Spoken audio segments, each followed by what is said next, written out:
पूर्णकला, हेर्नु त सूर्यले नदीलाई सुनौलो रङमा रङ्गाइदिएको छ।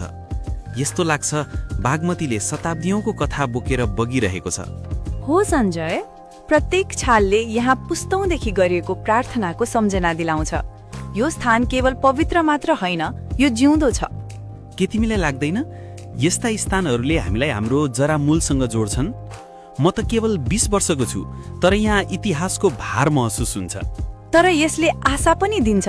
हिमालमा लुकेको कर्डिसेप्स जस्तै दुर्लभ तर शक्तिशाली प्रकृतिले सधैँ उपचार गर्छ। तिमीले कोर्डिसेप्सको कुरा गर्यौ।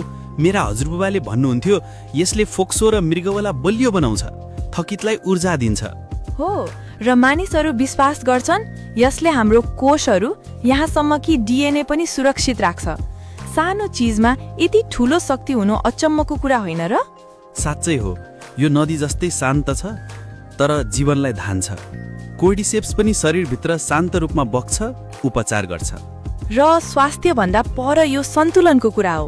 हामी जस्तै सँगै हिँड्दै परम्परा र आधुनिक सपना सन्तुलन गर्न सिक्दै। पूर्णकला, के तिमीलाई लाग्छ हाम्रो पुस्ताले यी परम्पराहरूलाई अगाडि बढाउन सक्छ? यो पोसाक लगाएर यहाँ हिँड्दा समयतिन जस्तो लाग्छ। हामी सक्छौं यदि सम्झ्यौं भने।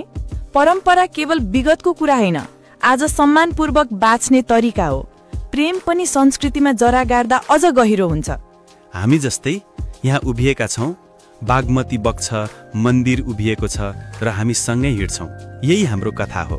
सञ्जय, यो सूर्यास्तले मलाई सम्झाउँछ जीवन छोटो छ तर सुन्दर।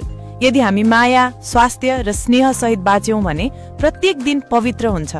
कोर्डिसेप्स, प्रकृति र परम्परा यी सबैले हामीलाई बलियो रहन, हाम्रो जरामूललाई सम्मान गर्न र भविष्यतिर सपना देख्न सम्झाउँछन्।